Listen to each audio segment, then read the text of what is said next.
Properties of alkanes. तो alkanes जो हैं दो टाइप्स की रिएक्शंस देती हैं। एक होती है सब्स्टिट्यूशन रिएक्शंस और दूसरी होती है थर्मल एंड कैटालिटिक रिएक्शंस। तो आज के वीडियो में मैं कोशिश करूंगी कि सब्स्टिट्यूशन रिएक्शंस मैं पूरी खत्म करवा पाऊं, और अगर नहीं खत्म हो पाएंगी तो फिर हम बाकी बची हुई नेक्स्ट वीडियो में डिस्कस करेंगे, ठीक है। तो अब ये सब्स्टिट्यूशन रिएक्शन से क्या मतलब है, तो मुझे ऐसा उम्मीद है कि आप लोगों ने बीएससी फर्स्ट सेम में ये डिफरेंट टाइप ऑफ रिएक्शंस पढ़ी होंगी, जिसमें हम substitution reaction, addition, elimination reaction types पढ़ते हैं। लेकिन फिर भी मैं एक बार बता देती हूँ कि क्या होती है सब्स्टिट्यूशन। मतलब क्या हुआ कि a reaction in which a hydrogen atom of alkane is replaced by an atom और group of atoms is called a substitution reactions. मतलब क्या होगा, यहाँ पर कोई भी एल्केन हमने ले ली, अगर मैं बनाना चाहूँ इसे एक जनरल फॉर्मूला में, तो जो ये इसका और मैंने इसकी रिएक्शन किसी भी कंपाउंड से करा दी, किसी और रिएजेंट से, तो सपोज यहाँ पर कुछ भी अगर मैं ले लूं, यहाँ पर सपोज मैंने ये Cl2 ही ले लिया, ठीक। तो क्या होगा, एक H और इस H की जगह पर ये H जो है रिप्लेस्ड हो जाएगा और कंपाउंड हमारा बनेगा RCl। यानी इसमें और इसमें देखो क्या चेंज हुआ है, सिर्फ इस H की जगह पर एक Cl आ गया है, ठीक है। तो यानी हाइड्रोजन एटम की जगह पर किसी और एटम या किसी ग्रुप ऑफ एटम का आ जाना, ठीक है, उसको हम बोल रहे हैं यहाँ पर सब्स्टिट्यूशन रिएक्शन। तो यानी किसी भी एक एटम की जगह पर जब कोई दूसरा एटम आ जाता है तो उसे हम सब्स्टिट्यूशन रिएक्शन बोलते हैं। और एल्केन के केस में जो रिप्लेस्ड हो रहा है एटम, रिप्लेस्ड माने उसकी जगह पर कुछ और आ रहा है, तो हाइड्रोजन की जगह पर यहाँ पर Cl आ गया है, ठीक है। तो ऐसी रिएक्शंस को हम सब्स्टिट्यूशन रिएक्शंस बोल देते हैं, ठीक। अब इसमें जो सबसे पहली सब्स्टिट्यूशन रिएक्शन है वो है हेलोजिनेशन। और हेलोजिनेशन बेटा अपने आप में बहुत इंपॉर्टेंट रिएक्शन है, इस पर कई बार क्वेश्चंस आ चुके हैं, ठीक है। और आपके यहाँ तो काफी डिटेल में है, तो मैं वो सब कुछ आपको यहाँ बताने जा रही हूँ। तो alkanes undergo substitution on reactions with halogens in presence of UV light और एट हाई टेम्परेचर। तो एल्केन्स में जो सब्स्टिट्यूशन रिएक्शंस होती हैं, और ये हेलोजिनेशन का क्या मतलब हुआ, हेलोजिनेशन का मतलब हुआ जब हम किसी एल्केन की रिएक्शन किसी हेलोजन मॉलिक्यूल के साथ कराएं, ठीक है, तो वो हम उस रिएक्शन को हेलोजिनेशन बोलते हैं। और ये हेलोजिनेशन या तो लाइट की प्रेजेंस में होगा, यूवी लाइट है ना, अल्ट्रावायलेट लाइट लिखा हुआ है, यूवी लाइट के लिए हम जनरली यहाँ पर एच न्यू लिख देते हैं। तो एच न्यू क्या दिखाता है, एक लाइट को दिखाता है। या फिर और लिखा हुआ है, या फिर हम इसको हीट कर दें, इस मिक्सचर को हीट कर दें 200 से 400 डिग्री सेंटीग्रेड पर। यहाँ मैं सेंटीग्रेड लिखना भूल गई, ठीक है। तो इससे क्या होगा, देख रहे हैं आप, यहाँ पर है CH4, और अगर आप यहां देखेंगे तो CH3 रह गए हैं। यानी एक हाइड्रोजन जो मीथेन का था वो यहां से हट गया है, और उसकी जगह पर यहां से एक Cl जो है आ गया है। तो ये रिप्लेसमेंट रिएक्शन कह लो, या हम इसको सब्स्टिट्यूशन रिएक्शन बोलते रहे। तो जो यहां से एक H निकला और यहां से Cl2 था ना, तो सिर्फ एक ही Cl तो गया यहाँ पर, तो एक दूसरा Cl जो बचा है वो इस H के साथ मिलकर Cl बना लेता है, तो यहाँ पर HCl बनेगा, ठीक है। तो जो भी हम हेलोजिनेशन रिएक्शन कराएंगे वहां पर हमेशा क्या होगा, एक हेलोजन एटम एक हाइड्रोजन जो एल्केन का हाइड्रोजन है उसकी जगह पर आ जाएगा, ठीक। तो द मोनो हेलोजिनेटेड एल्केन, अब ये मोनो हेलोजिनेटेड से क्या मतलब है, मोनो मीन्स होता है एक, हेलोजिनेटेड यानी एक एटम, मतलब एक हेलोजन एटम यहाँ पर आ गया होगा। तो CH3Cl जो है इसको हम बोलेंगे कि ये मोनो हेलोजिनेटेड एटम है, क्योंकि यहाँ पर क्या हुआ, सिर्फ एक हेलोजन एटम यहाँ पर प्रेजेंट है। तो अंडर फर्दर हेलोजिनेशन, अगर हम इसी मोनो हेलोजिनेटेड यानी क्लोरोमीथेन जो बना, इसका नाम क्लोरोमीथेन क्यों रख दिया, क्योंकि ये मीथेन का डेरिवेटिव हो गया, तो मीथेन से ही बना है ये, और इसमें एक क्लोरीन एटम जो है इसमें प्रेजेंट है, तो हम इसका नाम क्लोरोमीथेन दे देते हैं। जैसे मैंने आपको नॉमेनक्लेचर भी बताया था, अगर हम IUPAC नॉमेनक्लेचर से चलेंगे तो ये क्योंकि सब्स्टिट्यूटेड प्रोडक्ट है, इसको तो मतलब सब्स्टिट्यूशन है हमारा, तो इसको तो हम सबसे पहले लिखेंगे। एक कार्बन प्रेजेंट है उसके लिए हम मेथ लिखते हैं, और क्योंकि यहाँ सारे सिंगल बॉन्ड है तो हम उसमें एन लगा देंगे, तो इस हिसाब से इसका नाम क्लोरोमीथेन हो गया, ठीक।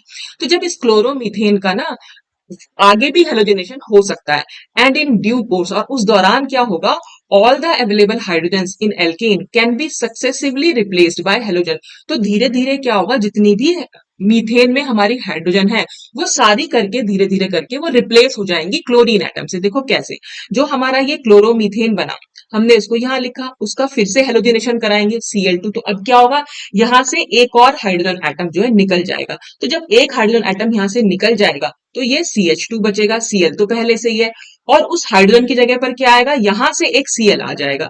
तो अगर यहां से एक और Cl आ जाएगा तो यहाँ पर एक Cl तो पहले से ही है, दूसरा Cl आ जाएगा तो दो Cl हो जाएंगे, तो फॉर्मूला क्या बन जाएगा, CH2Cl2।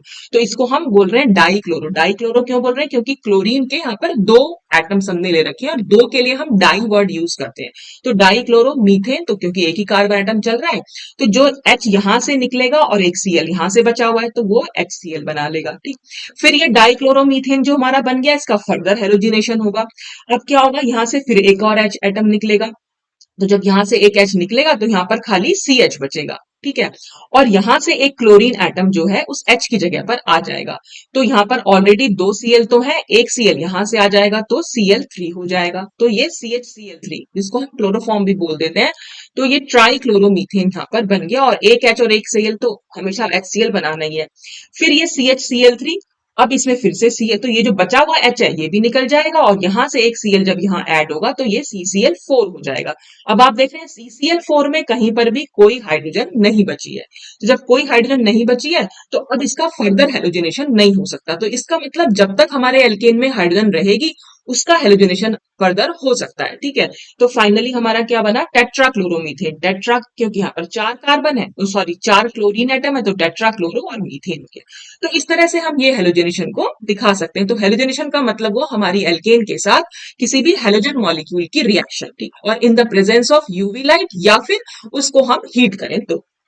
अच्छा, अब इसकी मैकेनिज्म को समझ लेते हैं बेटा। कुछ कुछ रिएक्शंस की मैं मैकेनिज्म बताऊंगी, सबकी नहीं बताऊंगी, जिसकी इंपॉर्टेंट होगी उसकी मैकेनिज्म मैं बताऊंगी। और जब भी कभी हेलोजिनेशन अगर आ जाए, ऐसे कोई टॉपिक आए एग्जाम में हेलोजिनेशन ऑफ एल्केन्स, तो ऐसा नहीं है कि आप सिर्फ रिएक्शन लिख के छोड़ेंगे। आप अगर आपको मैकेनिज्म याद है तो मैकेनिज्म भी वहां पर लिखेंगे। ठीक है, तो मैकेनिज्म जरूर लिखनी चाहिए। तो it is a free radical substitution chain reaction. देखो, जो हमारी सब्स्टिट्यूशन रिएक्शंस होती है ना, वो तीन टाइप की होती है। एक होती है न्यूक्लियोफिलिक सब्स्टिट्यूशन रिएक्शन, एक होती है इलेक्ट्रोफिलिक, और तीसरी होती है free radical substitution reaction. Free radical substitution reaction से ये मतलब है कि ये जो रिएक्शन स्टार्ट होगी जब, तो वो फ्री रेडिकल से स्टार्ट होगी। यहां पर फ्री रेडिकल का फॉर्मेशन होगा। तो वो कैसे होगी, तो देखो, कोई भी फ्री रेडिकल सब्स्टिट्यूशन रिएक्शंस होती है वो हमेशा तीन स्टेप में होती है। पहला स्टेप होता है उसका चेन इनिशिएशन स्टेप। ठीक है, इसमें क्या होगा, इनिशिएशन मतलब होता है स्टार्टिंग का, यानी चेन का, चेन तो बनेगी बनेगी, इसमें चेन रिएक्शन होती है ये। तो इसमें इनिशिएशन का मतलब जब चेन स्टार्ट कैसे होगी, तो चेन जो स्टार्ट होती है हमारी, वो फ्री रेडिकल के बनने से होती है। तो हम सबसे पहले जो हमारा क्लोरीन मॉलिक्यूल हमने लिया हुआ है उसको हम ऐसे लिख सकते हैं, हमने ऐसे लिखा, तो उससे क्या होगा, the energy in the form of heat या फिर अल्ट्रावायलेट लाइट क्लीव्स, क्लीव्स माने होता है तोड़ देना, तो the chlorine molecule to form highly reactive chlorine free radicals, और this process is endothermic। Endothermic का मतलब ये हीट को एब्जॉर्ब करेंगे। तो हीट तो यहाँ पर एब्जॉर्ब होएगी जब हम इसको इतना गर्म करेंगे, या फिर जब हम इसको लाइट दे रहे हैं, तो लाइट भी एक एनर्जी, हीट क्या है, एनर्जी का ही फॉर्म है, और लाइट भी एक एनर्जी का ही फॉर्म है। तो ये एक एंडोथर्मिक रिएक्शन है, यानी ये हीट को एब्जॉर्ब करेंगे, और हीट को एब्जॉर्ब करने के बाद ये जो बॉन्ड जो है यहाँ से टूटेगा। तो चाहे लाइट को एब्जॉर्ब करें या फिर हम इसको जब गर्म करेंगे तो ये हीट को एब्जॉर्ब करेंगे। तो यहाँ पर जो ना फ्री रेडिकल्स बनते हैं, कैसे फ्री रेडिकल्स बन सकते हैं, फ्री रेडिकल्स के लिए हमेशा होता है होमोलिटिक फिशन। अगर आप लोगों ने पढ़ा हो छोटी क्लासेस में, बीएससी फर्स्ट सेम में था ये सब कुछ डिटेल में बेटा। देखो, एक क्लोरीन मॉलिक्यूल जो है हमारा कैसे बना हुआ होगा, इस तरह से बनाया है। तो ये वाला एक इलेक्ट्रॉन है इस वाले क्लोरीन का, और ये एक इलेक्ट्रॉन है इस वाले क्लोरीन का, तभी तो दोनों ने शेयरिंग की और एक क्लोरीन मॉलिक्यूल बना। होमोलिटिक फिशन होता है बिल्कुल इस तरह से कि बीच में से कट हो जाए, मान लो आप इसको कट कर दीजिए अपने दिमाग में, और ये इस तरह से होगा कि ये वाला क्लोरीन अपना इलेक्ट्रॉन लेके अलग हो जाएगा, और ये वाला क्लोरीन जो है अपना इलेक्ट्रॉन लेके अलग हो जाएगा। तो इसको हम कहते हैं होमोलिटिक फिशन।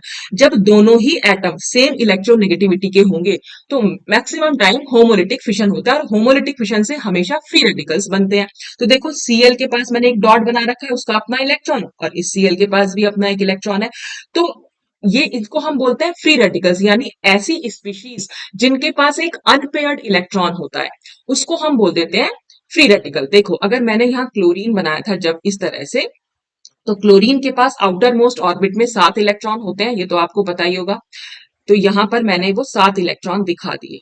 देखो, ये 6 तो मैंने इसको डॉट के फॉर्म में बना दिया, और एक यहाँ इस बॉन्ड में है, तो कुल मिलाकर 7 इलेक्ट्रॉन है। और ऐसे ही मैं इसका भी बना सकती हूँ, तो इसको भी मैं अगर बनाऊं तो यहाँ पर भी इसके भी 7 इलेक्ट्रॉन है। ठीक है, जब ये यहाँ पर क्लीव हुआ यानी टूटा, तो क्या हो रहा है अब, इसके पास आप देख रहे हैं, इस वाले के पास देख लो चाहे इस वाले के पास देख लो, ये दोनों लोन, ये जो लोन पेयर है ये पेयर्ड है अपने आप में, 2 इलेक्ट्रॉन मैंने एक साथ दिखाए हैं, तो लोन पेयर है। मतलब अगर हम इसका बेटा ऑर्बिटल डायग्राम बनाएंगे ना, तो उसमें वहां पर आपको एक ऑर्बिटल में 2 इलेक्ट्रॉन दिखाई देंगे। ठीक है, और ये 2 इलेक्ट्रॉन है, तो आपको जरूरी नहीं बना के देखना है, आप 2-2 इलेक्ट्रॉन काउंट कर लीजिए और वो समझ लीजिए कि वो पेयर्ड इलेक्ट्रॉन है।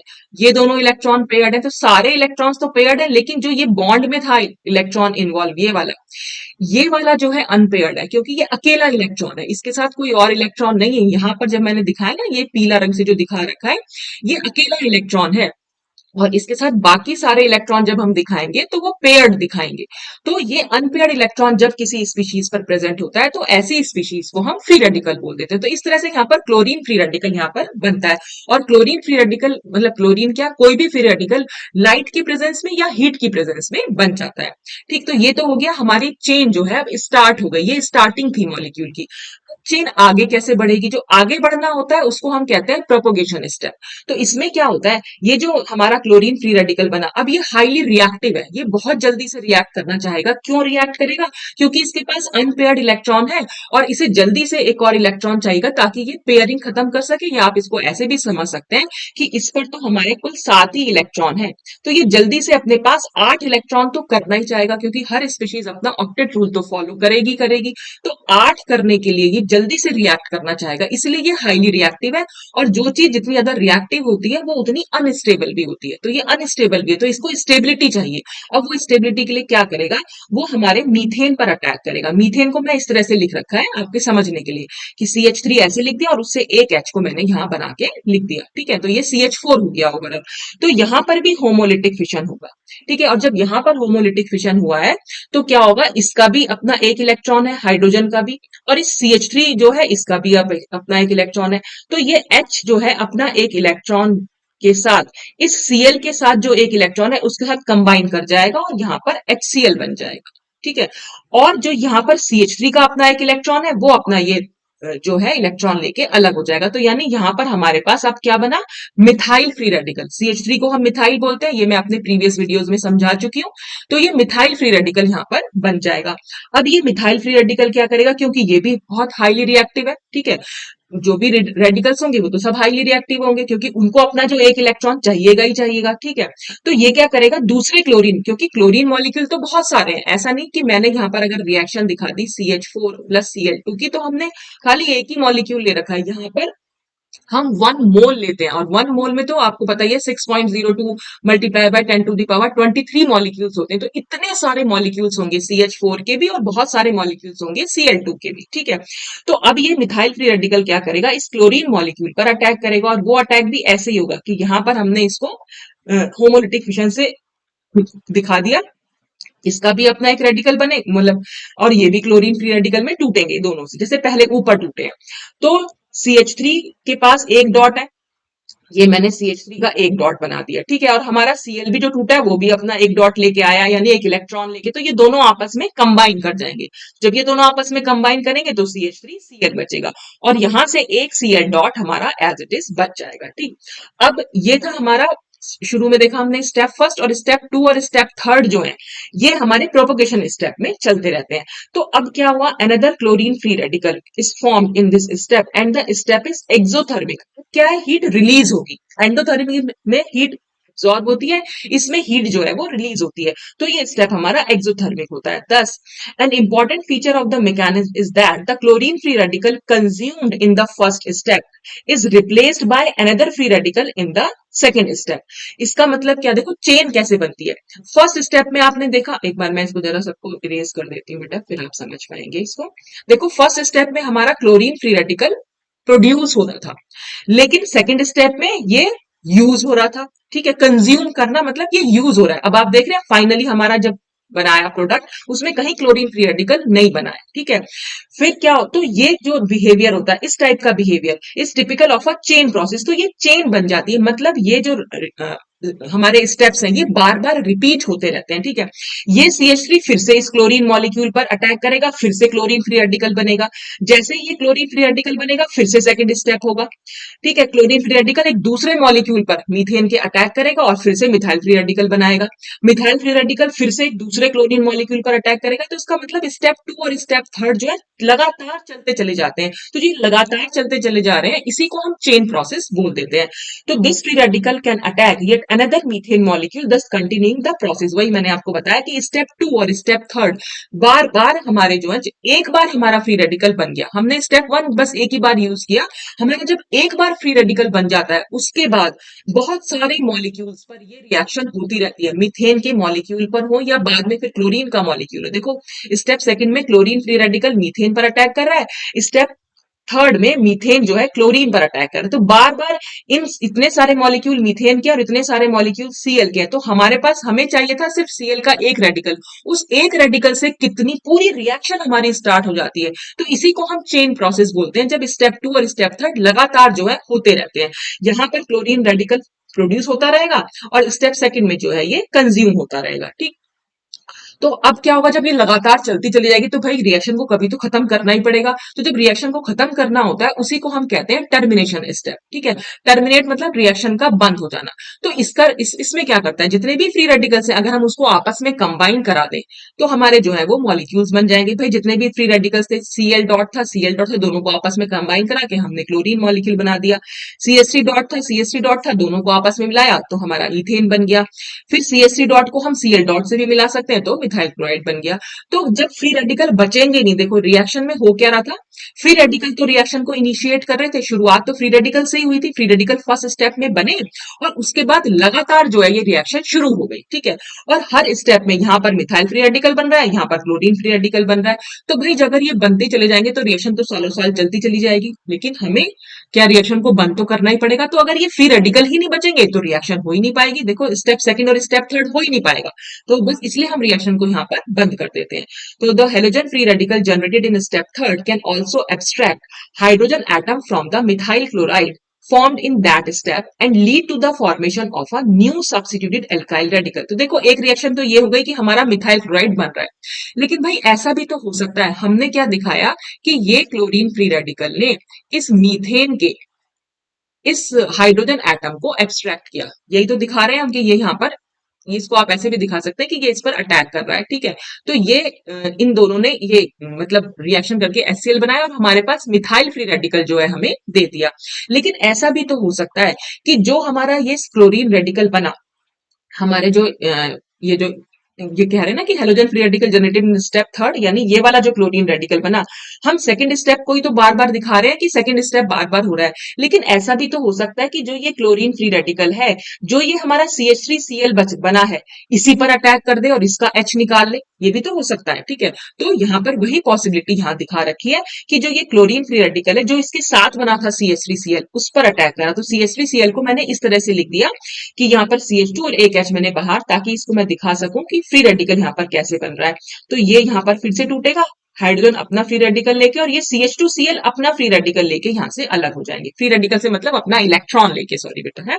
तो ये H डॉट और ये Cl डॉट, ये तो अपना HCl बनाएंगे ही बनाएंगे, ठीक है। और क्या बचेगा, CH2Cl पर एक डॉट यहाँ बच जाएगा, तो वो फ्री रेडिकल यहाँ पर बन जाएगा हमारा, ठीक है। फिर क्या होगा, ये जो फ्री रेडिकल बना ये फिर से क्लोरीन मॉलिक्यूल पर अटैक करेगा, यही तो हो रहा था हमारा पिछले वाले स्टेप में भी। तो यहां पर हमने क्या करना है, ये क्लोरीन मॉलिक्यूल फिर से टूटेगा, तो एक इलेक्ट्रॉन ये क्लोरीन लेके और दूसरा इलेक्ट्रॉन ये लेके अलग हो जाएगा। तो ये Cl डॉट और ये वाला डॉट आपस में कंबाइन करेंगे तो CH2Cl2 हो जाएगा, क्योंकि एक Cl जो है इसके पास आ गया है, ठीक है। तो ये तो CH2Cl2 बना और जो ये वाला क्लोरीन है ये अपना इलेक्ट्रॉन लेके यहाँ पर अलग हो गया। अब ये Cl2 जो हमारे वो Cl फ्री रेडिकल बना है, ये भाई वापस से इसी पर अटैक कर दे रहा है, ठीक है। और जब इस पर अटैक करेगा तो मैंने CH2Cl2 को जो हमारा प्रीवियस स्टेप में बना था इसको मैंने ऐसे लिख दिया है, तो फिर से यहाँ पर ब्रेकेज होगी, ठीक है, होमोलिटिक फिशन होगा, ये भी अपना इलेक्ट्रॉन लेके ये अपना इलेक्ट्रॉन लेके अलग हो जाएंगे। तो ये Cl डॉट और H डॉट तो HCl बना लेंगे और CHCl2 पर एक रेडिकल जो है वो हमारा बच जाएगा, ठीक है। अब ये CHCl2 नेक्स्ट स्टेप में क्या करेगा, फिर से क्लोरीन रेडिकल पर अटैक करे, सॉरी क्लोरीन एटम पर अटैक करेगा, और ये जो है यहाँ से क्लोरीन रेडिकल जो होगा ये एक Cl जो है यहाँ पर जाकर जुड़ जाएगा, तो ये CHCl3 हो जाएगा। तो ये CHCl3 बनाया, और ये वाला क्लोरीन जो है वो रेडिकल की फॉर्म में निकल आएगा। ठीक है, फिर जैसे ये रेडिकल बनेगा ये फिर से इसके हाइड्रोजन को एब्स्ट्रैक्ट करेगा। ये कब तक करता रहेगा? जब तक कि इसके पास हाइड्रोजन बची रहेगी, क्योंकि वो उसी से मिलके तो वो HCl बना रहा है। तो ये Cl और ये H तो मिलकर जो है हमारे वो बना लेंगे HCl, और बाकी क्या बचेगा? CCl3 बचेगा, और उस पर एक डॉट बचेगा। ठीक है, क्योंकि ये जब बॉन्ड टूटा तो ये अपना इलेक्ट्रॉन लेके अलग हुआ। फिर ये CCl3 इस क्लोरीन पर अटैक करेगा। अब ये CCl3 और यहाँ पर जो है इसका डॉट, यानी ये वाला Cl का डॉट और इस वाले कार्बन का डॉट आपस में मिल जाएंगे तो CCl4 बन जाएगा।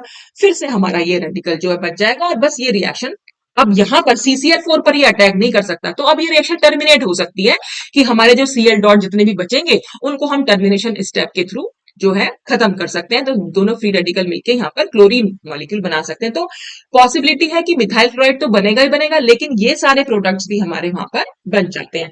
कब क्यों बन रहे हैं? क्योंकि हमारे मीथेन में हाइड्रोजन प्रेजेंट है। तो ये रिएक्शन तब तक होती रहती है जब मॉलिक्यूल में जब तक हाइड्रोजन प्रेजेंट रहेंगे। ठीक है, अब हम बात कर लेते हैं reactivity of halogens in halogenation. अब ये reactivity of halogen in halogenation से क्या मतलब है? यहाँ पर हमें हेलोजन की रिएक्टिविटी को देखना है। तो रिएक्टिविटी का जो ऑर्डर है, decreasing order of activity of halogens in the halogenation of alkanes, ये है। इसका मतलब ये हुआ कि फ्लोरीन का अगर फ्लोरीन के साथ अगर हम हेलोजिनेशन कराएंगे, जिसको हम फ्लोरिनेशन बोलते हैं, क्लोरीन के साथ कराते हैं तो क्लोरिनेशन बोलते हैं, ब्रोमीन के साथ कराएंगे तो ब्रोमिनेशन, आयोडीन के साथ तो आयोडीनेशन। तो फ्लोरीन जो है हमारा बहुत ज्यादा रिएक्टिव है। ठीक है, बहुत ज्यादा रिएक्टिव है, और उसके बाद है क्लोरीन, उसके बाद ब्रोमीन, उसके बाद आयोडीन। अब फ्लोरीन के इतना ज्यादा रिएक्टिव होने का क्या रीजन है वो हम देखेंगे। तो the bond dissociation energy of HF, HCl, HBr और HI आर ये दे रखे हैं, यानी बॉन्ड एनर्जी जो है डिक्रीजिंग ऑर्डर में है। तो हम ये H, भाई हम तो फ्लोरीन की रिएक्टिविटी की या क्लोरीन की रिएक्टिविटी की बात कर रहे थे, यहाँ पर HF, HCl, HBr का क्या मतलब है? वो इसलिए क्योंकि जो हमारा फर्स्ट स्टेप था बेटा, जैसे हमने क्लोरीन का मैंने आपको दिखाया था, तो अगर मैं फ्लोरीन का दिखाऊं तो हम क्या दिखा देंगे इस रिएक्शन को कि ये CH3F बना। ठीक है ना, एक F और एक H, इसका H जो है इस F से रिप्लेस हुआ, और साथ में क्या बना? जो वो H निकला और यहाँ पर जो F बना उसने HF बना लिया। तो अगर आप क्लोरीन के साथ बनाएंगे तो यहाँ HCl बनेगा, ब्रोमीन के साथ बनाएंगे तो HBr बनेगा, और आयोडीन के साथ बनाएंगे तो HI बनेगा। तो इस पर बहुत ज्यादा डिपेंड करती है इन हेलोजेंस की रिएक्टिविटी। कैसे? देखो, एक तो हम ये कह रहे हैं बॉन्ड डिसोसिएशन एनर्जी HF की सबसे ज्यादा है, यानी इस HF बॉन्ड को तोड़ने के लिए हमें बहुत ज्यादा एनर्जी की जरूरत पड़ेगी अगर हमें इस बॉन्ड को तोड़ना है, क्योंकि हाइड्रोजन भी बहुत स्मॉल है, फ्लोरीन भी बहुत स्मॉल है, दोनों ने अपने इलेक्ट्रॉन्स को बिल्कुल बांध के रखा हुआ है। ठीक है, तो ये HF बॉन्ड को तोड़ना बहुत मुश्किल होता है। इसका मतलब ये भी हम कह सकते हैं, अगर किसी बॉन्ड की बॉन्ड डिसोसिएशन एनर्जी, यानी बॉन्ड डिसोसिएशन एनर्जी से मतलब होता है जो एनर्जी इस बॉन्ड को तोड़ने के लिए चाहिए, अगर बॉन्ड डिसोसिएशन एनर्जी हमारी जितनी ज्यादा होती है, इसका मतलब उस मॉलिक्यूल की स्टेबिलिटी भी उतनी ज्यादा होगी, है ना। वो बहुत ज्यादा स्टेबल होगा, तभी तो उसको तोड़ना बहुत मुश्किल काम हो रहा है, बहुत ज्यादा एनर्जी लग रही है उसमें, 560 किलो जूल पर मोल लग रही है इसमें। ठीक है, तो क्योंकि इतनी ज्यादा एनर्जी लग रही है तो हम ये कहेंगे कि बहुत ज्यादा स्टेबल बॉन्ड है। तो इसका मतलब है the reactivity of halogen in halogenation of alkanes is linked with the strength of the bond of the halogen with the hydrogen, यानी ये इस बॉन्ड की स्ट्रेंथ पर डिपेंड कर रहा है इनकी एक्टिविटी। क्यों? क्योंकि जब रिएक्शन, देखो बेटा, ये रिएक्शन ऐसे हो रही थी ना, CH4 प्लस F2, और ये आगे बन रहा था CH3F और प्लस HF। तो रिएक्शन फॉरवर्ड डायरेक्शन में हो रही थी, यानी ये बहुत बहुत स्टेबल बॉन्ड के लिए हो रही थी। और हर चीज हमारे जिंदगी में भी बेटा, हम सबको स्टेबिलिटी चाहिए। तो जब ये इतना स्टेबल बॉन्ड की तरफ जा रही है, और ये तो रिएक्शन हमेशा फॉरवर्ड डायरेक्शन में होना चाहिए, क्योंकि हर रिएक्शन स्टेबिलिटी की तरफ चलती है। हम भी बेटा अपनी जिंदगी में स्टेबिलिटी की तरफ चलते हैं। ठीक है, तो ये जो है स्टेबिलिटी मतलब स्थायित्व, तो हर किसी को स्थायित्व चाहिए। तो रिएक्शन क्योंकि फॉरवर्ड डायरेक्शन में बहुत ज्यादा होना चाहेगी, तो क्यों होना चाह रही है? क्योंकि यहाँ पर एक बहुत बहुत स्टेबल बॉन्ड बन रहा है HF। तो जब ये इधर बहुत तेजी से होगी, तो इसका मतलब फ्लोरीन बहुत जल्दी से CH4 से रिएक्ट करना चाहेगा ताकि वो इस HF बॉन्ड को फॉर्म कर सके। तो इसलिए फ्लोरीन की रिएक्टिविटी बहुत ज्यादा है। तो उसके बाद क्लोरीन की है, उसके बाद ब्रोमीन की, उसके बाद आयोडीन की। तो डिपेंड कर रहा है कि स्टेबिलिटी ऑफ द बॉन्ड हमारी किस कैसे जा रही है। तो HF बॉन्ड सबसे ज्यादा स्टेबल है क्योंकि उसकी बॉन्ड डिस्ट्रीब्यूशन एनर्जी बहुत ज्यादा है। उसके बाद HCl बॉन्ड है, उसके बाद HBr, उसके बाद HI। तो इस तरह से, तो इसका इसीलिए आगे लिखा हुआ है कि the stronger the bond of the halogen with the hydrogen, hydrogen और हेलोजन का बॉन्ड जितना ज्यादा स्ट्रॉन्ग होगा, the greater the reactivity of the halogen in the halogenation of alkanes, तो उतना ज्यादा हेलोजन की रिएक्टिविटी होगी। ठीक है, अब यहां पर हम दिखा रहे थे, मैंने अभी आपको दिखाया फ्लोरिनेशन। ठीक है, ऐसे ही क्लोरीनेशन तो अभी हमने पहले डिस्कस किया था, ब्रोमिनेशन और फिर आयोडीनेशन भी होता है। लेकिन बेटा जनरली हम फ्लोरिनेशन और आयोडीनेशन को पढ़ते ही नहीं है। क्यों नहीं पढ़ते हैं? हम जनरली पढ़ते हैं क्लोरीनेशन या ब्रोमिनेशन, यानी हम अपना क्लोरीन और ब्रोमीन पर अपना अटेंशन जो है रखेंगे। तो ये इसमें आगे लिखा हुआ है कि we shall confine our attention to chlorine and bromine, हम अपना जो कॉन्सेंट्रेशन है हमारा वो सिर्फ क्लोरीन और ब्रोमीन पर आएगा। क्यों? Since fluorine is so explosively reactive, it is difficult to control. मतलब फ्लोरीन के साथ जो मैंने ये रिएक्शन दिखा दी ना बेटा, ये रिएक्शन बहुत ज्यादा एक्सप्लोजिव होती है, बहुत बहुत ज्यादा एक्सप्लोजिव होती है। तो जब इतनी ज्यादा एक्सप्लोजिव होगी, एक्सप्लोजिव का मतलब होता है जैसे जिसे बम कहीं पर लग दे और बम फूट जाता है ना, तो मेरे को हिंदी तो विस्फोटक जिसको हम शायद कहते हैं, हाँ। तो ये बहुत नेचर में विस्फोटक होती है, तो लैब में तो नहीं करा पाएंगे भाई, लैब में इतनी एक्सप्लोजिव रिएक्शन कराएंगे तो फिर इतनी ज्यादा भाई कुछ भी चीज फट सकती है, तो वो एक्सप्लोजिव हो जाएगी। तो ये रिएक्शन जो है एक्सप्लोजिव होती है, इसलिए इसको कंट्रोल करना बहुत मुश्किल होता है। ठीक है, तो इसलिए हम इस रिएक्शन को नहीं कराते हैं। तो फ्लोरिनेशन इसलिए हम जनरली पढ़ते भी नहीं है। ठीक है, फिर है आयोडीन। आयोडीनेशन क्यों नहीं पढ़ रहे हैं? क्योंकि आयोडीन इज जनरली अनरिएक्टिव। आप देख रहे हैं रिएक्टिविटी जो है इधर की साइड, जब हम फ्लोरीन से आयोडीन की तरफ बढ़ रहे हैं तो आयोडीन की रिएक्टिविटी तो सबसे कम है, तो ये जनरली अनरिएक्टिव होता है। और इसमें क्या होगा, and the reaction with iodine is reversible. और ये रिएक्शन जब हम कराएं, देखो एक बार मैं पहले सबको ये इरेज करूं बेटा, अगर हम आयोडीन के साथ सेम रिएक्शन कराएं तो हम क्या कराएंगे, CH4 प्लस I2, और हमारा क्या बनेगा, CH3I और प्लस HI। ठीक, तो ये क्या है, ऐसा नहीं कि ये सिर्फ एरो मैंने ऐसे दिखा दिया, ये बेटा नेचर में रिवर्सिबल होती है, ये उल्टी साइड भी चल पाती है। ऐसे तो चल ही रही है, ये ऐसे भी चल पाती है। क्यों चल पाती है? क्योंकि ये जो HI बना है ये हमारा स्ट्रॉन्ग रिड्यूसिंग एजेंट है, और जो स्ट्रॉन्ग रिड्यूसिंग एजेंट होते हैं उसका क्या काम होता है कि वो अपने साथ वाले को रिड्यूस कर देता है। यानी ये HI क्या करेगा, जो ये CH3I बना है इसको रिड्यूस कर देता है, और वापस से हमें CH4 और I2 मिल जाते हैं। तो जब ये इसको रिड्यूस कर देगा तो ये, क्योंकि ये बहुत स्ट्रॉन्ग रिड्यूसिंग एजेंट है, तो इसलिए ये इसको रिड्यूस कर रहा है, और रिएक्शन जो है उल्टी डायरेक्शन में मिल रही है, यानी हमें फिर से मीथेन और आयोडीन मिल जाएंगे। तो फिर फायदा ही क्या हुआ, हमें तो मिथाइल आयोडाइड चाहिए, वो तो फिर रिड्यूस हो जा रहा है, तो फिर इस रिएक्शन को बनाने का कोई मतलब नहीं है। तो एक तो अनरिएक्टिव हो गई, रिएक्टिविटी ऑर्डर से हमें मालूम पड़ गया, और दूसरा ये जो है रिवर्सिबल हो गई, तो इससे क्या हुआ, हमें वापस से एल्केन ही मिल जाती है, तो इस रिएक्शन को कराने का कोई मतलब नहीं। तो अब हम रिएक्टिविटी को डिस्कस करेंगे सिर्फ क्लोरीन और ब्रोमीन के कंसर्न में। तो रिएक्टिविटी तो मैंने आपको बता दी, क्लोरीन की रिएक्टिविटी ब्रोमीन से ज्यादा है, ये चीज आप ध्यान रखना। अब हम बात कर लेते हैं सिलेक्टिविटी के बारे में। अब ये सिलेक्टिविटी का क्या मतलब है? देखो, सिलेक्टिविटी का मतलब होता है जब भी हम जैसे क्लोरीनेशन की बात कर रहे हैं, हमने मीथेन में तो हमारा सिंगल कंपाउंड ही बन पा रहा था, CH3Cl, लेकिन ऐसा तो नहीं है कि मीथेन के साथ ही रिएक्शन होगी। हम तो अगर प्रोपेन के साथ कराएं, हमने ये एल्केन ले ली और इसकी क्लोरीन के साथ रिएक्शन कराई, तो क्लोरीन के साथ रिएक्शन कराने पर हमारे दो प्रोडक्ट जो है पॉसिबल हो सकते हैं। यहाँ पर आपको दो प्रोडक्ट मैंने दिखा दिए, कैसे हो सकते हैं वो मैं अभी डिस्कस करूंगी। तो मैं अभी आपको बता रही हूँ कि ये दो प्रोडक्ट जो है हमारे पॉसिबल हो सकते हैं। तो चाहे हम ब्रोमिनेशन कराएं चाहे क्लोरीनेशन, हमारे दो प्रोडक्ट तो बनेंगे ही बनेंगे। अब आप देख रहे हैं परसेंटेज, देखिए यहाँ पर ये बन रहा है 45% और ये वाला बन रहा है 45 और 55%। तो दोनों की परसेंटेज में कोई बहुत ज्यादा डिफरेंस नहीं है। हम यहाँ पर ये नहीं बता सकते कि कौन सा मेजर प्रोडक्ट बन रहा है और कौन सा माइनर बन रहा है। हाँ, ये कह सकते हैं कि ये थोड़ा सा ज्यादा बन रहा है इसके कंपैरिजन में। 2 क्लोरोप्रोपेन 1 क्लोरोप्रोपेन के कंपैरिजन में ज्यादा बन रहा है, पर फिर भी हम इसको मेजर नहीं मान सकते। क्यों? क्योंकि 55% और 45% में बहुत ज्यादा डिफरेंस नहीं है।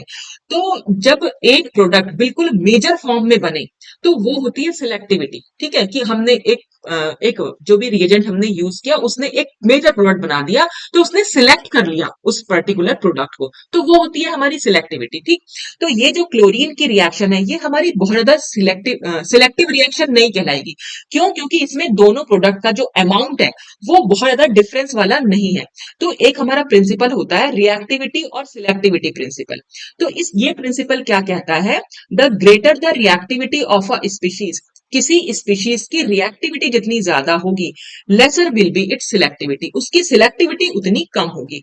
तो chlorination reaction is not selective reaction. तो रिएक्टिविटी यहां से हमें मालूम पड़ रही है, क्लोरीन की रिएक्टिविटी जो है ब्रोमीन से ज्यादा है। ठीक है, तो जिसकी रिएक्टिविटी जितनी ज्यादा होगी उसकी सिलेक्टिविटी उतनी कम होगी। तो अगर मैं सिलेक्टिविटी का ऑर्डर बनाऊं तो मैं वो ऐसा बना पाऊंगी।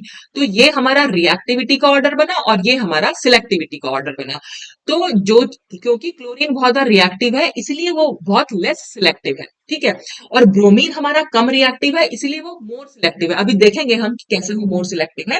तो मैं आपको ये समझाना चाहती थी कि सिलेक्टिविटी का क्या मतलब है। तो वो हमें रिएक्टिविटी सिलेक्टिविटी प्रिंसिपल से मालूम पड़ा। तो सिलेक्टिविटी का मतलब है कोई एक मेजर प्रोडक्ट का बन जाना। तो यहां पर प्रोडक्ट हमारा मेजर नहीं हो पा रहा है, हाँ ज्यादा अमाउंट में थोड़ा सा बन रहा है लेकिन उसको हम मेजर नहीं बोलेंगे क्योंकि दोनों में बहुत ज्यादा डिफरेंस नहीं है परसेंटेज में। ये बात कर लेते हैं कि ये आखिर दो प्रोडक्ट बन क्यों रहे हैं और 2 क्लोरोप्रोपेन 1 क्लोरोप्रोपेन के कंपैरिजन में थोड़ा सा ज्यादा क्यों बन रहा है। ठीक, तो इसके लिए मैं थोड़ा अभी देखते हैं इसमें, मैं आपको समझाने की कोशिश करूंगी। हमने लिया, एक स्क्रीन ले लेती हूँ पहले मैं बेटा इसमें। हाँ, देखो अब हम सबसे पहले अपना बनाएंगे प्रोपेन। तो मैंने बनाया CH3, ये CH2 और फिर से CH3, और हम इस पे क्या अटैक करा रहे हैं, Cl2 का। ठीक है, Cl2 इस पर अटैक करेगा। ठीक है, और Cl2 फर्स्ट स्टेप में क्या कर रहा था, मतलब उस जो है वहां से उसने क्या करना है, एक H को निकालना है। ठीक है, पहला काम तो उसने H को, कि HCl बन रहा है ना हमारा, तो H को निकालना है। देखो यहाँ पर दो तरीके के H हैं, और पहले तो देखो दो तरीके के कार्बन है। एक तो ये कार्बन है, ठीक है, और ये कार्बन है। ये दोनों कार्बन जो कॉर्नर कॉर्नर वाले कार्बन है ये हमारे प्राइमरी कार्बन कहलाते हैं। मैंने आपको बहुत स्टार्टिंग में बताया था, प्राइमरी कार्बन मतलब या तो सिंगल कार्बन या ऐसा कार्बन जो सिर्फ एक कार्बन से अटैच्ड हो। तो आप देख रहे हैं ये वाला कार्बन सिर्फ इस वाले कार्बन से तो अटैच्ड है। मतलब अगर मैं इसको 1 लिखूं, यहां पर मैं नीचे लिखती हूँ, ये 1 कार्बन है, ये 2 कार्बन है और ये 3 कार्बन है। तो 1 वाला कार्बन से 2 वाले कार्बन से अटैच्ड है, तो इसलिए ये प्राइमरी कार्बन है। थर्ड वाला कार्बन भी तो खाली 2 ही वाले कार्बन से अटैच्ड है, खाली एक कार्बन से अटैच्ड है, तो ये भी प्राइमरी कार्बन है। और बीच वाले कार्बन को देखो, 2 नंबर वाले कार्बन को, ये इधर भी 1 वाले कार्बन से भी अटैच्ड है और 3 वाले कार्बन से भी अटैच्ड है, तो इसको हम बोलेंगे 2 डिग्री कार्बन। ठीक है, तो ये हमारे दो टाइप के यहाँ पर कार्बन प्रेजेंट है, प्राइमरी और सेकेंडरी। 2 डिग्री का मतलब सेकेंडरी। तो जब प्राइमरी कार्बन से जो हाइड्रोजन अटैच्ड होती हैं उनको हम प्राइमरी हाइड्रोजन बोल देते हैं। तो इधर भी CH3 है और इधर भी CH3 है, तो हमारे पास कुल मिलाकर 6 प्राइमरी हाइड्रोजन हो गई। ठीक है ना, इधर वाली भी प्राइमरी इधर वाली भी। और बीच में सेकेंडरी कार्बन से कितनी हाइड्रोजन अटैच है, खाली 2। तो हमारे पास 2 डिग्री हाइड्रोजन हो गई। तो दो तरीके की हाइड्रोजन है हमारे पास। तो क्लोरीन फिर भाई कौन सा निकालेगा, भाई क्लोरीन तो के पास तो पॉसिबिलिटी है वो प्राइमरी निकाले या सेकेंडरी निकाले। ठीक है, तो अब हम देख लेते हैं, जब ये क्लोरीन फ्री रेडिकल, भाई क्लोरीन तो फर्स्ट स्टेप पे टूट गया, वो तो क्लोरीन फ्री रेडिकल बनाएगा। तो हम मेनली यहां पर दिखाएंगे कि इस CH3 और CH2 और CH3 के साथ अपने क्लोरीन रेडिकल की रिएक्शन। ठीक है, और क्लोरीन क्या कर रहा था, यहां से H को एब्स्ट्रैक्ट कर रहा है। तो अब हम दोनों देखेंगे, प्राइमरी निकालेगा तो क्या होगा और सेकेंडरी निकालेगा तो क्या होगा। अब सपोज उसने प्राइमरी निकाला, ठीक है, तो चाहे तो वो 1 कार्बन से निकाल ले, चाहे वो 3 कार्बन से, दोनों सेम है हमारे। ठीक है, कहीं से भी निकाल सकता है। तो देखो अगर मैं यहां पर बात करूं कि सपोज वो ये 3 वाले कार्बन से निकाल रहा है, तो देखो 3 वाले तो 1 और 2 वाले कार्बन तो सेम रहेंगे। हम CH3, ये मैं इसको एक बार नंबर लिख देती हूँ, ये 1, ये 2 और ये 3। तो मैं ये कह रही हूँ 3 वाले कार्बन से हाइड्रोजन को निकाल रहा है, तो CH3 और CH2 में तो कोई चेंज नहीं आएगा। तो जब वो इसके हाइड्रोजन को निकालेगा, यानी हाइड्रोजन फ्री रेडिकल को निकालेगा CH3 में से, तो अब तो CH2 ही बचेगा। यानी मैं इस बॉन्ड को कैसे देखो, इस बॉन्ड को मैं CH3 को मैं कैसे लिख सकती हूँ, एक बार फिर से मैं लिख के दिखा रही हूँ बेटा। इसको हम ऐसे लिख सकते हैं CH3 CH2, और जो ये CH3 मैंने लिखा है ना उसको मैं ऐसे लिख सकती हूँ। ठीक है, तो जब ये क्लोरीन फ्री रेडिकल इस बॉन्ड पर अटैक करेगा तो ये ऐसे टूटेगा, ये हाइड्रोजन का अपना रेडिकल मतलब इलेक्ट्रॉन और इस CH2 का अपना इलेक्ट्रॉन अलग हो जाएंगे ना, तो इस CH2 पर एक रेडिकल बन जाएगा और हमारा जो है वो H डॉट अलग हो जाएगा। फिर ये H डॉट और ये Cl डॉट तो मिलकर HCl बना लेंगे, बस ये हमारा फ्री रेडिकल यहाँ पर बन के आ गया। ये तो इसने निकाला जब इसने प्राइमरी यानी चाहे तो 3 कार्बन से निकाला, चाहे 1 कार्बन से, तो मैंने 3 कार्बन आपको शो कर दिया। अभी हमारे पास 2 कार्बन सेकेंडरी जब निकालेगा, यानी सेकेंडरी वाला कार्बन भी तो निकाल, मतलब सेकेंडरी वाला हाइड्रोजन भी तो निकाल सकता है, तो उसमें क्या होगा, ये तो CH3 रहेगा, ठीक है, ये CH हो जाएगा और ये फिर से CH3 रहेगा, और इस कार्बन पर फिर से एक डॉट आ जाएगा। क्यों आया ये डॉट, देखो फिर से देखो, यहाँ पर CH3 है, इस CH2 को मैं ऐसे भी तो लिख सकती हूँ बीच वाले को, और यहाँ पर तो CH3 है, इस वाले स्ट्रक्चर को मैं ऐसे भी लिख सकती हूँ जब मैं सेकेंडरी को दिखा रही हूँ हाइड्रोजन को, और इस वाले स्ट्रक्चर जब मैंने ऐसे लिखा तो मैंने प्राइमरी को दिखाया हाइड्रोजन को, ठीक है। तो ये बीच वाले CH2 को मैंने इस तरह से लिख दिया, ठीक। तो अब क्या होगा, यहाँ पर ब्रेकेज होगी, तो ये अपना इलेक्ट्रॉन लेके और ये अपना इलेक्ट्रॉन लेके अलग हो जाएंगे। तो यहाँ पर क्या बचा, ये CH3 CH डॉट CH3, तो वही तो मैंने यहाँ लिखा, ठीक, और ये हमारा H डॉट इससे अलग हो गया, ठीक। तो अब आप देख रहे हैं ये कौन सा रेडिकल बना, जब एक कार्बन, ये रेडिकल्स भी आप पढ़ चुके होंगे प्रीवियस क्लासेस में, जब ये कार्बन सिर्फ एक और कार्बन से ही अटैच्ड है तो फिर से ये प्राइमरी रेडिकल बन गया हमारा, इसको हम बोलेंगे कि ये प्राइमरी रेडिकल है, ठीक है। अगर मैं इस वाले कार्बन की बात, तो जिस पर रेडिकल है हमें सिर्फ उस पर ध्यान देना है, उस कार्बन पर, तो रेडिकल मतलब जिस पर इलेक्ट्रॉन है, ठीक है। तो ये जो मिडिल वाला कार्बन है ये इधर भी कार्बन से अटैच्ड है और इधर वाले कार्बन से भी अटैच्ड है, तो ये हो गया हमारा 2 डिग्री रेडिकल, ठीक है। अब अगर हम रेडिकल की स्टेबिलिटी की बात करें, तो रेडिकल हमारा कौन सा ज्यादा स्टेबल होता है, सेकेंडरी रेडिकल जो है हमारा वो ज्यादा स्टेबल माना जाता है। ये बात आप प्रीवियस क्लासेस में पढ़ भी चुके होंगे, और नहीं पढ़ चुके हैं तो बेटा मैंने, ये हम रेडिकल की जो स्टेबिलिटी है वो हम बताते हैं हाइपर कॉन्जुगेशन के बेसिस पर, या हम बता देते हैं इंडक्टिव इफेक्ट के बेसिस पर, ठीक है। तो बेटा वो उतना डिटेल में तो मैं नहीं बताऊंगी आपको, तो मेरे वीडियोस हैं, अगर आपको हाइपर कॉन्जुगेशन और ये देखना है इंडक्टिव इफेक्ट, तो दोनों पर मेरे वीडियोस मेरे चैनल पर अवेलेबल है, आप वहां जाकर देखिए, तो आपको मालूम पड़ेगा कि क्यों है ये ऐसा। तो देखो, अगर मैं हाइपर कॉन्जुगेशन थोड़ा सा मैं बता देती हूँ, हाइपर कॉन्जुगेशन के लिए हमें सिर्फ इतना देखना होता है, हाइपर कॉन्जुगेटिव फॉर्म्स जितनी ज्यादा बन जाएंगी तो उतने हमारे ज्यादा स्टेबल हमारा रेडिकल होगा। तो रेडिकल से अटैच्ड जो कार्बन है, एक ये कार्बन अटैच है और ये कार्बन अटैच है, फिर उससे अटैच हाइड्रोजन कितने हैं, तो इस वाले कार्बन की मैं बात करूं तो इससे 3 हाइड्रोजन अटैच है और इस वाले कार्बन से भी 3 है, तो कुल मिलाकर हमारे पास 6 हाइड्रोजन अवेलेबल है।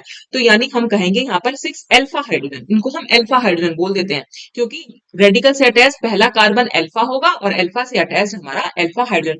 तो जितने ज्यादा अल्फा हाइड्रोजन होते हैं उतनी ज्यादा हाइपर कॉन्जुगेटिव फॉर्म बनेगी, जितनी ज्यादा हाइपर कॉन्जुगेटिव फॉर्म बनेगी वो उतना ज्यादा रेडिकल स्टेबल होगा। तो यहाँ पर 6 अल्फा हाइड्रोजन है, तो इसका मतलब 6 हाइपर कॉन्जुगेटिव फॉर्म पॉसिबल है।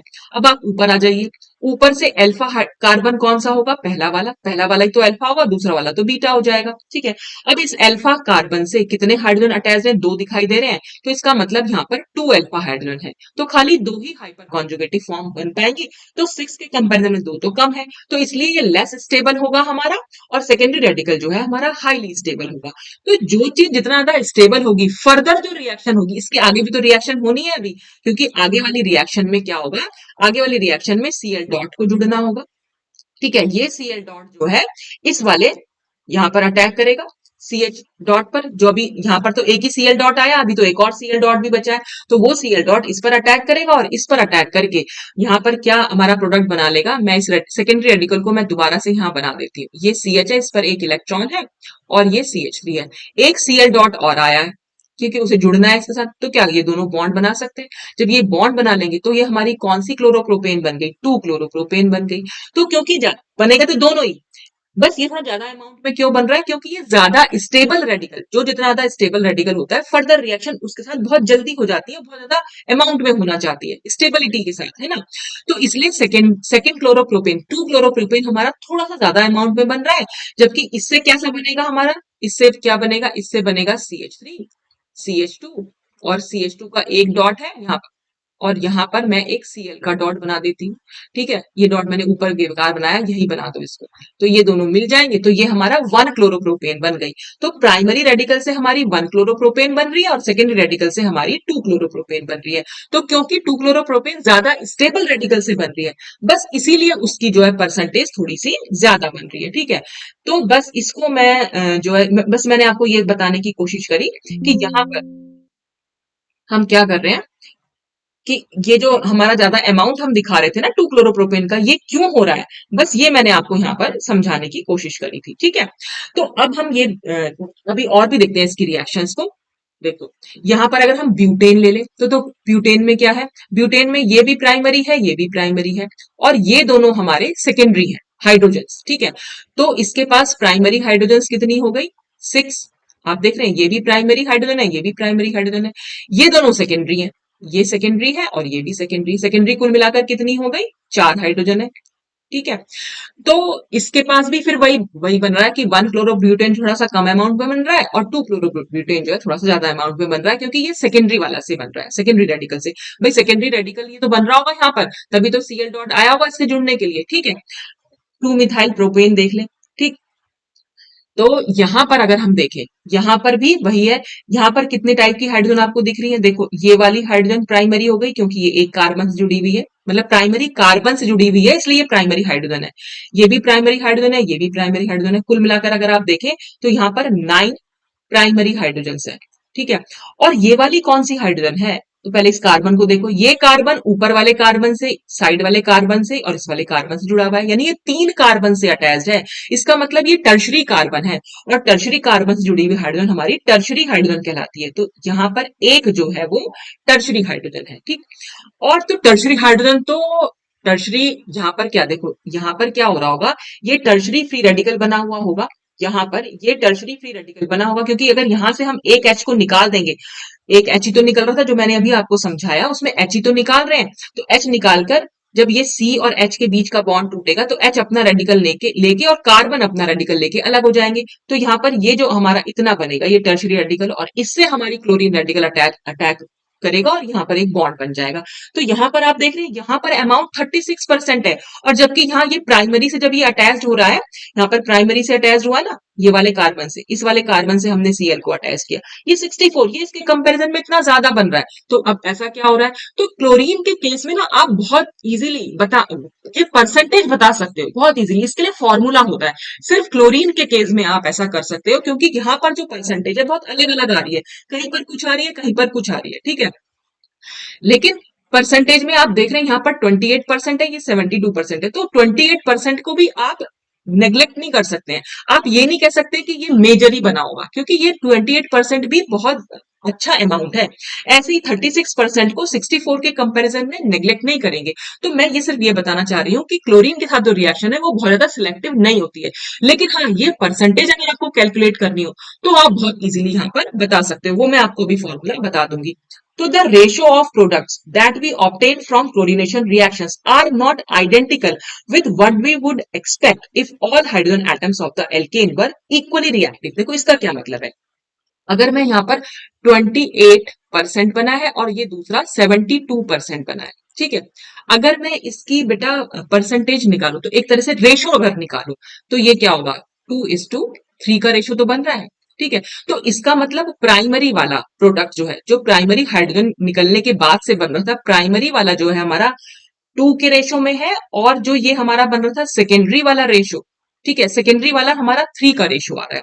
अगर हम अपना ये वाला रेशो देखें, प्राइमरी और सेकेंडरी हाइड्रोजन का रेशो देखें, तो प्राइमरी हमारा 6 है हाइड्रोजन, और सेकेंडरी वाली हमारी 4 है, और इसका रेशो क्या निकल के आ रहा है, ये हमारा आ रहा है 3:2 का। ठीक, यानी प्राइमरी वाला तो हमारा 3 में आना चाहिए था, और 2 डिग्री वाला 2 में आना चाहिए था। यहाँ पे ठीक उल्टा हो रहा है, प्राइमरी वाला तो 2 में आ रहा है और ये 3 में। तो यही चीज यहाँ पर लिखी हुई है कि हम जो एक्सपेक्ट कर रहे थे अपने रेशो, अपने प्रोडक्ट्स का रेशो, जितनी हाइड्रोजन है उसी हिसाब से तो रेशो को करेंगे। तो हम यहाँ पर ये बता रहे हैं कि ये जो है रेशो हमारे रेशो से मैच नहीं कर रहा है। आप कहीं पर भी निकाल के देख लो, यहाँ पर निकाल के देखो, इनका रेशो देखो और फिर इनका रेशो देखो, तो वो इक्वल नहीं बैठ पा रहा है, उस जैसा नहीं आ पा रहा है जैसा कि हम सोच के चले थे। ठीक है, तो ऐसा फिर हम निकालेंगे कैसे, तो उसका निकालने का तरीका, ये जो परसेंटेज है ये निकालने का तरीका होता है, क्या है ये, after experimentally determining the amount of each chlorination product obtained from various alkanes, it has been found that at room temperature the relative rates for abstraction of tertiary, secondary और primary halogens are ये, यानी कि जब ये सारे chlorination के products देखे गए, ठीक है, फिर ये पाया गया कि जो रूम टेम्परेचर है ये ऐसा क्यों हो रहा है, ये अलग अलग परसेंटेज बन क्यों पा रहे हैं? ये इसलिए बन रहे थे क्योंकि जो इनके एब्स्ट्रैक्शन माने होता है निकालना। तो ये जो टर्शरी, सेकेंडरी और प्राइमरी हाइड्रोजन्स को हम इन एल्केन्स में से निकाल रहे हैं, इनके निकालने का रेट सबका अलग अलग है। टर्शरी के लिए है वो 5, सेकेंडरी के लिए है 3.8 और प्राइमरी के लिए है 1। तो बस इसकी वजह से, इन रेट्स की हेल्प से, इन वैल्यूज की हेल्प से it is possible to predict fairly well the ratio of chlorination products obtain from a given alkane. तो बस सिर्फ इन्हीं रेट्स की वजह से हम ये रेशियो ऑफ प्रोडक्ट्स निकाल सकते हैं, जो 64, 36 या 28, 72 निकला है, ये कैसे निकला है, बस वही हम अब इसमें देखेंगे। देखो, इसके लिए फॉर्मूला क्या है?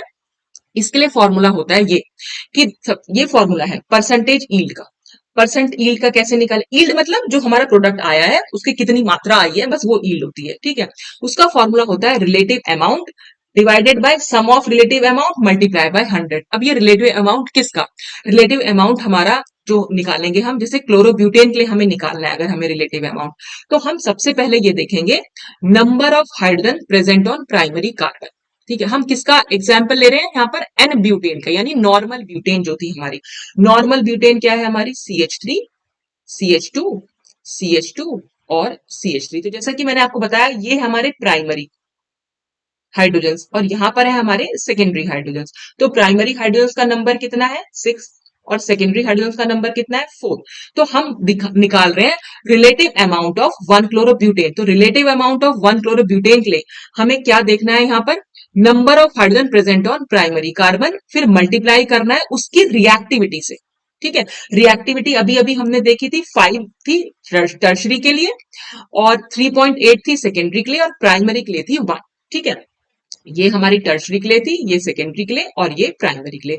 तो सबसे पहले हमने देखे number of hydrogen present on primary carbon. तो प्राइमरी कार्बन पर हमारे 6 हाइड्रोजन प्रेजेंट है, तो हमने 6 लिखा, मल्टीप्लाई बाय उसकी रिएक्टिविटी। प्राइमरी हाइड्रोजन की रिएक्टिविटी है ये 1, तो इसलिए हमने 1 से मल्टीप्लाई कर दिया, तो आंसर आ गया 6। और ये 6 क्या है? Relative amount of 1 chlorobutane. ठीक है, अब नेक्स्ट क्या है? Relative amount of 2 chlorobutane. 2 chlorobutane का कैसे देखेंगे? उसमें भी हमें number of hydrogen present of secondary carbon. ठीक है, सेकेंडरी कार्बन पर कितने हाइड्रोजन है हमारे? 4। तो ये 4 और उसकी जो रिएक्टिविटी होती है वो कितनी होती है? सेकेंडरी की 3.8, तो 3.8 से मल्टीप्लाई किया 15.2 आ गया। इसको हम लगभग 15 मान लेते हैं अपनी कैलकुलेशन को इजी करने के लिए। तो relative amount of all products, दो ही तो प्रोडक्ट बने थे, एक हमारा 1 क्लोरोब्यूटेन बना था। मैं वो प्रोडक्ट भी बना के दिखा दूं बेटा।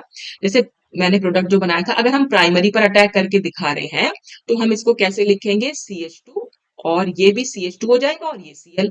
और सेकेंडरी पर अटैक दिखा रहे हैं तो CH3, ये CH2, ये CH, यहाँ पे Cl और ये CH3। ठीक है, तो ये तो हमारा प्राइमरी से बना और ये हमारा 2 डिग्री से बना। ठीक, तो वो 1 क्लोरोप्रोपेन हो गया, ये 2 क्लोरोप्रोपेन हो गया।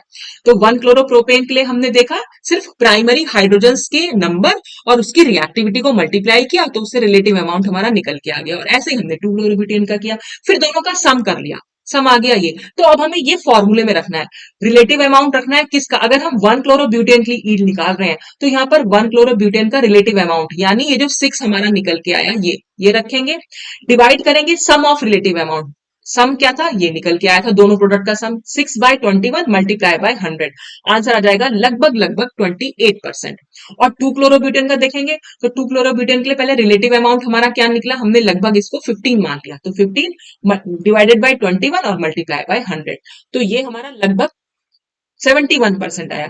तो ये हमारी 28% निकलता है और नीचे वाला लगभग 71%। तो यही तो मैंने यहाँ दिखा रखा था। हमने यहाँ पर, अरे कहाँ गई मेरी रिएक्शन? हाँ, ये रही। तो ये देखो, ये 1 क्लोरो का 28% था और इसका 72% था, तो वही हमारा इससे निकल के आ गया। तो आप ये सिर्फ क्लोरीन के केस में अगर कोई परसेंटेज पूछे ना, तो आप परसेंटेज बहुत इजीली यहाँ पर निकाल सकते हैं। तो क्योंकि हमें उसकी जो है रिएक्टिविटी, अपने प्राइमरी सेकेंडरी टर्शरी की रिएक्टिविटी क्योंकि हमें बहुत अच्छे से पता है। ठीक, अच्छा, अब हम देख लेते हैं। अभी तो हमने सिलेक्टिविटी ऑफ ब्रोमीन की बात की, अब हम बात करेंगे सिलेक्टिविटी ऑफ ब्रोमीन।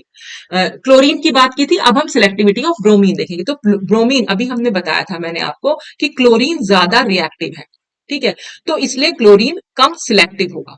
ये सिलेक्टिविटी का ऑर्डर। तो ब्रोमीन हमारा बहुत सिलेक्टिव है, और सिलेक्टिव का मतलब मैंने आपको बताया कि यहाँ पर एक प्रोडक्ट बहुत मेजर अमाउंट में बनेगा।